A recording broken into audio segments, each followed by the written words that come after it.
बिंदुओं की चर्चा हमारे पूर्व के राष्ट्रीय प्रदेश के प्रवक्ता ने किया। राहुल गांधी विपक्ष के नेता हैं और तेलंगाना के जाति संघ और जनगणना को सही मानते हैं। मैं राहुल गांधी से पूछना चाहता हूं कि दिखाइए जातिगत जनगणना की रिपोर्ट। हमारा तो ये रिपोर्ट है, इसको हमने सार्वजनिक किया है, ये मेरी रिपोर्ट है। दिखाए राहुल गांधी कि तेलंगाना के जातिगत सर्वे का कवर पेज कौन सा है, वो रिपोर्ट कहां है, कहां रखे हुए उसको ठंडे बस्ते में, ये राहुल गांधी जी को स्पष्ट करना चाहिए। बिहार के जाति सर्वे पर सवाल उठा के आप तेजस्वी यादव को राजनीतिक घेरे में ला सकते हैं, लेकिन मैं चुनौती के साथ कह रहा हूं कि अगली बार जब आइएगा तो जातिगत सर्वे का जैसे रिपोर्ट हमने सार्वजनिक किया उस रिपोर्ट को दिखाइए, कवर पेज उसका दिखाइए, ट्वीट करिए उस कवर पेज को। कहां है वो कवर पेज? तेलंगाना के जातिगत सर्वे की सच्चाई यह है कि हम तो 215 प्रकरणों की रिपोर्ट जारी कर दी, उनकी रिपोर्ट कहां? आकाश में पाताल में 9 ग्रह में कौन ग्रह पर है राहुल गांधी जी? यह देश की जनता को बताइए। तेलंगाना की चर्चा करते हैं, उसका कोई कवर पेज देखा है? रिपोर्ट का कोई सारांश या जातिवार आंकड़ा सार्वजनिक हुआ है? अगर हुआ है तो राहुल गांधी को बताना चाहिए। अगर आंकड़े सार्वजनिक नहीं तो पारदर्शिता कैसे? यह महत्वपूर्ण सवाल है, क्योंकि वो तेलंगाना मॉडल की चर्चा करते हैं जिसकी रिपोर्ट का संग्रह ही जारी नहीं हुआ, उसको आज तक कोई देखा ही नहीं, तो वो रिपोर्ट का औचित्य क्या है? ये राहुल गांधी जी को बताना चाहिए। नमस्कार, मैं पंकज कुमार। बिहार में विधानसभा चुनाव है और ऐसे में यहाँ पे पिछड़ा, अति पिछड़ा, दलित, महादलित, अनुसूचित जाति, अनुसूचित जनजाति के वोटों को लेकर घमासान है। इन वोटों को अपने अपने पक्ष में करने के लिए सत्ता पक्ष और विपक्ष में एक तरह से होड़ है, और इसी बात को मद्देनजर रखते हुए आज जदयू प्रवक्ता नीरज कुमार ने राहुल गांधी पे हमला बोलते हुए कहा है कि राहुल गांधी जिस तरह से तेलंगाना के जातिगत जनगणना के मॉडल को रोल मॉडल बताते हैं वो एक तरह से फर्जी है और भ्रामक है। वहीं बिहार में जो किया गया है जातिगत सर्वे वो प्रामाणिक और ठोस है। उसी तरह से उनके जो दरभंगा का दौरा हुआ है हाल में, जो अंबेडकर हॉस्टल में उनका कार्यक्रम था, उस पर भी सवाल उठाते हुए कहा कि हॉस्टल पढ़ने का जगह है, राजनीति करने की नहीं। कलम का टीका है आपका। माननीय राहुल गांधी जी, यह बताइए, देश के अंदर में कर्नाटक में कांग्रेस की सरकार ने अनुसूचित जाति जनजाति के लिए आवंटित राशि 14,000 करोड़ को डाइवर्ट कर दिया। दूसरे मुद्दों में, दूसरे विभाग में उसको ट्रांसफर कर दिया। दूसरी योजनाओं में देश में नंबर 1 है। ये कितने बड़े दलित विरोधी लोग हैं, इससे बड़ा और कोई प्रमाण नहीं हो सकता कि 14,000 करोड़ देश भर का सबसे टॉप किए हैं। 14,000 करोड़ रुपया। तो जरा सा अगली बार जब आइएगा तो खाली संविधान का कॉपियां मत ले आइए, तेलंगाना वाला जरा जाति सर्वे का रिपोर्ट वो लेके चलाइए। लुक्का छिपी का खेल कर रहे हैं। तेलंगाना की रिपोर्ट कहां है? और अगर आपने ये आवेदन दिया दरभंगा में, पैसा जमा किया, कि मदन मोहन झा के अध्यक्ष से हटा दिए थे, आप मानो करिएगा, तो उनसे आवेदन काहे दिलवाए? टाउन हॉल के लिए, टाउन हॉल के लिए उनसे आवेदन क्यों दिलवाया? जब कार्यक्रम ही नहीं करना था वहां, तो वहां मदन मोहन झा जी से ही, इसीलिए कि वो शिक्षा के प्रकोप, शिक्षा से जीत के आते हैं, टीचर कष्ट से जीत के आते हैं, पूर्व अध्यक्ष हैं, मिथिलांचल के नेता हैं, मिथिलांचल के रहने वाले हैं, तो उनका राजनीतिक अपमान कर दीजिएगा आप? इसलिए कि आप बड़े नेता हैं। अगर आपको मीटिंग टाउन हॉल में नहीं करना था तो ये रसीदा पुर्जा काहे कटवा रहे थे? क्या औचित्य था इसका? इसलिए हम सलाह देंगे कि बेचैन मत होइए बिहार में, तड़पते रह जाइएगा।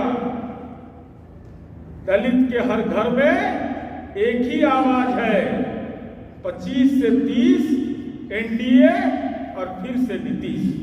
धन्यवाद।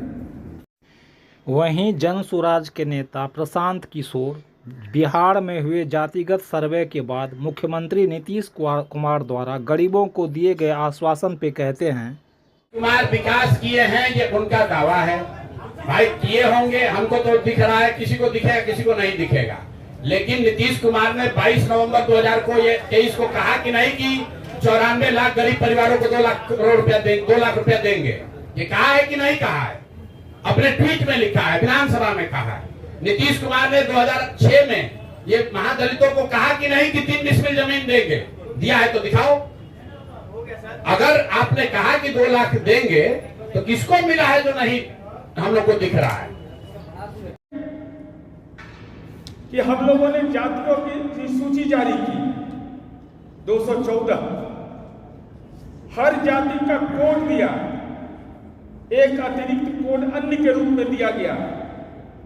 हे महाज्ञानी विदेश में ज्ञान प्राप्त करने वाले राहुल गांधी जी, यह बताइए कि तेलंगाना में कोई ऐसी सूची जारी हुई, कोई कोड जारी किया गया, कोई कोडिंग सिस्टम था? अगर था तो आप तो विदेश से ज्ञान लिए, विदेश में आपका ननिहाल है, हिंदुस्तान के पार्लियामेंट के सदस्य हैं,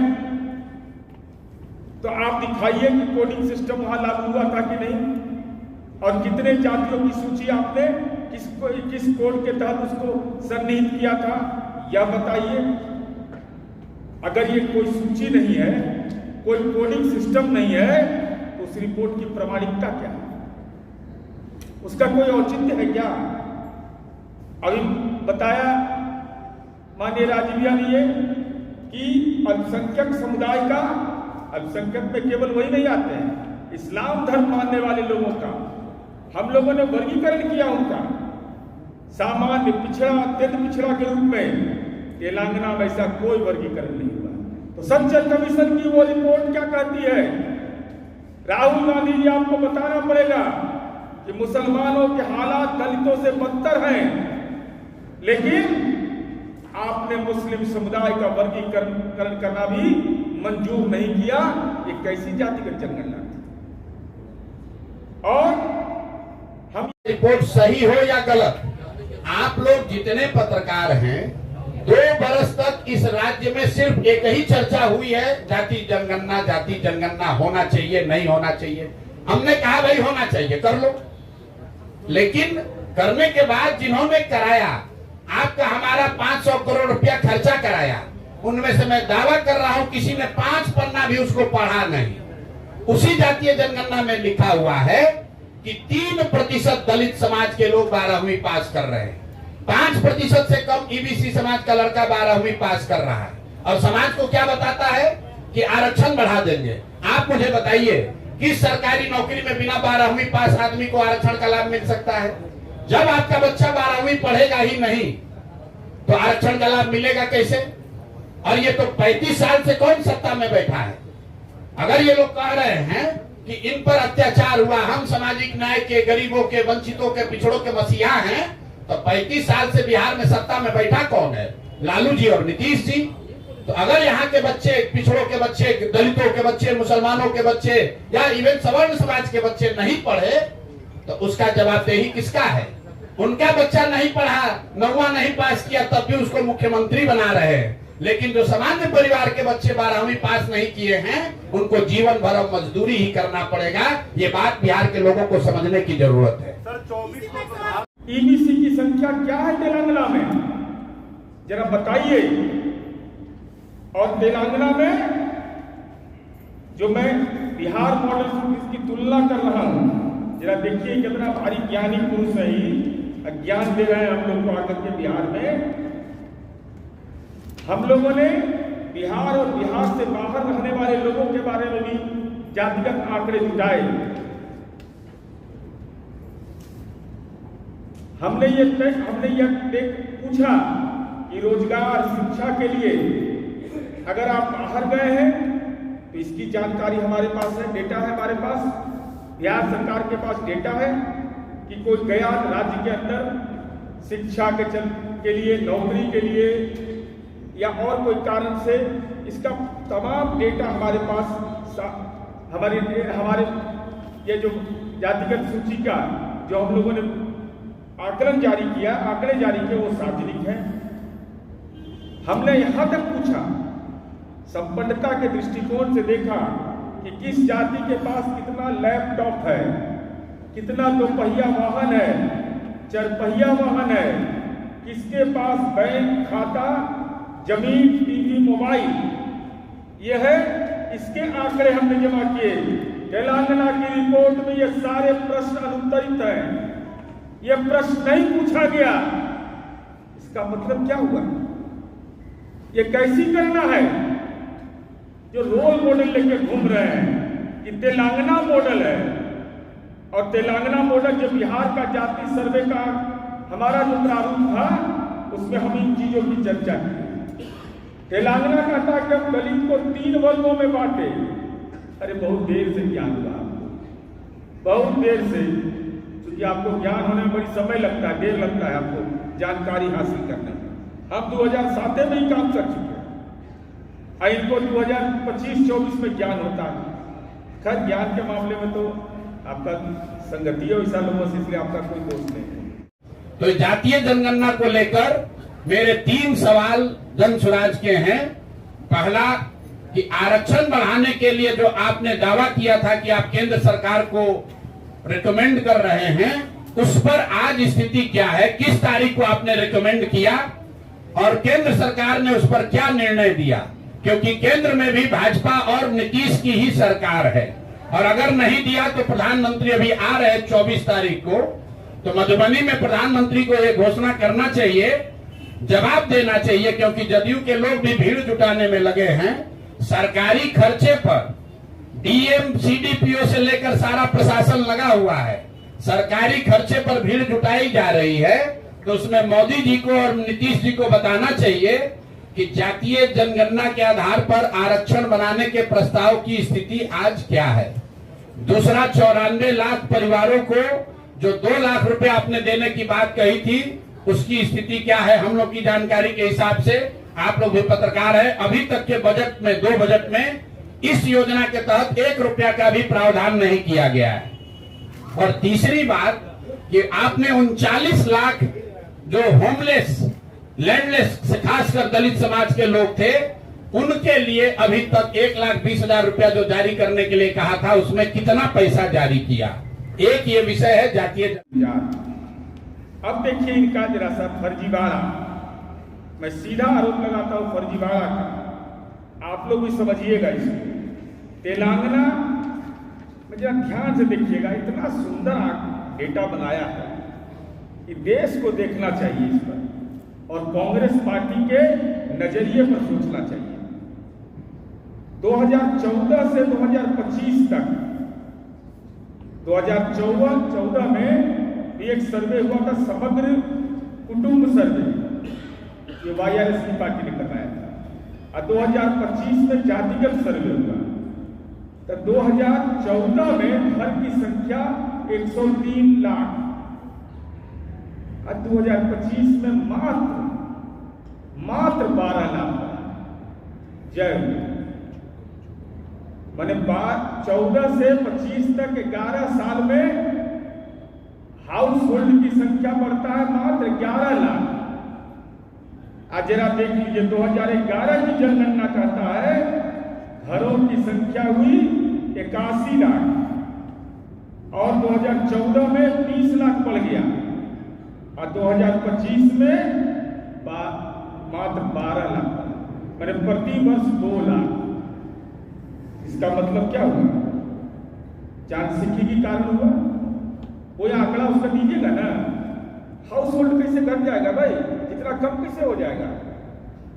कभी इतना, कभी बढ़ रहा है प्रति घर जनसंख्या 4.22, 2014 में 3.57, उसके बाद 2025 में 3.22, जनसंख्या वृद्धि हो रहा है 0.8, क्या मतलब है इसका? ये पूरे तौर पर ये मैं एक नजीर दिया कि तेलंगाना मॉडल की चर्चा लोग करते हैं। अब हम यह जानना चाहते हैं राहुल गांधी जी आपसे कि हम लोगों ने जो जाति सर्वे किया, जिस पर तो आप सवाल उठा रहे थे, अभी बताया तेलंगाना में कितने लोगों ने इस काम को किया? मात्र 94,863 और उसके सुपरवाइजर थे 9,668, और हमारे यहाँ 2,64,000 काउंट करने वाले लोगों को हमने ट्रेंड किया, 2 फेज में किया, ऐप के द्वारा किया, लेकिन तेलंगाना में कोई ऐप का इस्तेमाल नहीं। कोई ओल्ड मॉडल फैशन तकनीक बना दिया जातिगत जनगणना को। हम ऐप के माध्यम से कर रहे हैं, सारे डेटा को हमने एकत्र किया, किसकी वो करेगी। तो यही 3 मांग है। 94 लाख परिवारों को 2 लाख रुपया कब दोगे ये बताओ। 50 लाख महादलित परिवारों को 3 डिसमिल जमीन कब मिलेगा ये बताओ। और भूमि सुधार कब रोक रहे हो, ये पैसा अपना वसूलने का धंधा कब बंद कर रहे हो ये बताओ।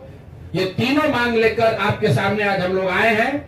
1 महीना का सरकार को समय दे रहे हैं, सरकार को 1 महीना का समय दे रहे हैं। 11 मई से बिहार के हर गांव में 40,000 से ज्यादा रेवेन्यू गांव में जन सुराज वहां बैठक करेगी और लोगों से इन 3 मुद्दे पर उनसे वार्ता करके इस विषयों पर सिग्नेचर कैंपेन, हस्ताक्षर अभियान शुरू करेंगे। और हम लोग 11 जुलाई को 1 करोड़ लोगों का इन 3 मुद्दों पर 1 करोड़ लोगों का हस्ताक्षर लेकर मुख्यमंत्री और राज्यपाल दोनों को हम लोग जाकर ज्ञापन देंगे। लेकिन ये मामला वही नहीं रुकेगा। इसके बावजूद अगर सरकार ने एक्शन नहीं लिया तो आपके इंटरेस्ट के लिए बता देते हैं, इस विधानसभा का जो अंतिम सत्र अभी होने वाला है, उस सत्र में जन सुराज अपनी पूरी ताकत से विधानसभा को घेरेगा। क्योंकि विधानसभा में बैठे हुए चाहे ये भाजपाई हैं या राजद वाले हैं, नीतीश कुमार तो है ही दोषी, ये तीनों लोग ये विधानसभा में बैठकर उसके आधार पर हमने रिपोर्ट जारी किया। लेकिन आपने यह कृत्य किया पुरानी तकनीक, ओल्ड मॉडल, मोतीलाल नेहरू वाला मॉडल चला रहे हैं। ये मोतीलाल नेहरू मॉडल चलाएंगे, बताइए। और हमने जो किया तो ओबीसी का भी ये बताए, ओबीसी का गणना कब कैसे हो गया जरा ये बताइए। हम जानना चाहते थे राहुल गांधी जी आपसे, 2014 में तेलंगाना में जो जातीय सर्वे हुआ था उसकी तुलना में ओबीसी का जनसंख्या 21 लाख घट गया। ये तो उल्टी गंगा बह रही है। ये तो गंगा जी से उल्टी बहने की बात हो जाती है। आखिर ये जनसंख्या घट कैसे गया? ये आंकड़े बिल्कुल भ्रामक है तेलंगाना के अंदर में। और साथ ही साथ हम यह जानना चाहते हैं राहुल गांधी जी कि आपकी जुबान को क्या हो गया था जब पार्लियामेंट के अंदर इस पर चर्चा हुई, जिसकी चर्चा माननीय राजीव जी ने किया। हमको इस बात का गौरव है कि हमारे नेता आदरणीय नीतीश कुमार जी ने पार्लियामेंट के अंदर में आज जो जातिगत जनगणना की बात हुई 1994 में उसको किया। 2010 में मैं डेट बता रहा हूं, 3 अगस्त 2010, 3 अगस्त 2010 को पार्लियामेंट में डिबेट हुआ। राहुल गांधी जी आप सदस्य थे सदन के, माननीय शरद यादव हो, माननीय मुलायम सिंह जैसे नेताओं, तमाम लोगों ने जातिगत जनगणना पर अपनी राय व्यक्त किया। लेकिन राहुल गांधी राजनैतिक रूप से कायर व्यक्ति सदन भी उस दिन नहीं गए, सदन नहीं गए। जातिगत जनगणना पर चूंकि बहस होनी थी दिमाग राजनीतिक रूप से प्रदूषित था, सदन के अंदर नहीं गए, पार्लियामेंट नहीं गए। ये बोलने के लिए कहा जाएगा तो हमारे मन के अंदर तो दूसरा सवाल है। और अभी है, जरा बताइए राहुल गांधी जी, दलित के घर में भोजन करने का तो आप राजनीतिक प्रपंच कर सकते हैं, लेकिन राष्ट्रीय झंडा दलित के हाथ में हो और वहां का चीफ मिनिस्टर और डीजीपी और चीफ सेक्रेटरी सैल्यूट करते हैं, सम्मान करते हैं, ये दलित का सशक्तिकरण है ना।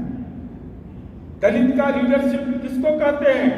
लीडरशिप को रिकॉग्नाइज करना किसको कहते हैं? आप ज्ञान देने गए थे, ये बताइए ना कि कांग्रेस शासित प्रदेश में कहां कहां दे रहे हैं। और जब देश का प्रथम नागरिक का चयन हो रहा था, बिहार के महामहिम थे रामनाथ कोविंद, बिहार के राज्यपाल थे। हमारे लिए महत्वपूर्ण यह नहीं था, गठबंधन नहीं था। हमने कहा कि दलित समुदाय का व्यक्ति और बिहार के महामहिम को यह मौका मिला है तो हम उनका सम्मान करेंगे। आप रामनाथ कोविंद जी के साथ खड़े थे। क्या दलित देश का प्रथम नागरिक बने? यह आपको मंजूर था? अगर मंजूर रहता तो नीतीश कुमार जैसा कलेजा रहना चाहिए राजनीति में। कहा कि नहीं, गठबंधन की बात अलग है। अगर दलित व्यक्ति को यह मौका मिल रहा है, बिहार में काम करने वाले महामहिम को यह मौका मिल रहा है, तो हम राजनीतिक गठबंधन से इतर हम देश के प्रथम नागरिक के रूप में दलित बैठे, इसके लिए हम लोगों ने समर्थन किया। ये दलित लीडरशिप होता है, दलित लीडरशिप के प्रति यह सम्मान होता है। और हम नहीं जानते राहुल गांधी जी आप क्या करते हैं, लेकिन मैं चुनौती के साथ इतना जरूर अंतिम में कहूंगा कि राजकीय कल्याण छात्रावास जो हमने बिहार में बनाया है और जो दलित छात्र जिनको जो सरकार के द्वारा जो उनको सुविधाएं दी गई है, जरा कृपा करके बता दीजिए कि दलित छात्राओं को आप कौन कौन सी आपके सरकार में कौन कौन सी सुविधा दे आपने दिया है, यह जरा बता दीजिए।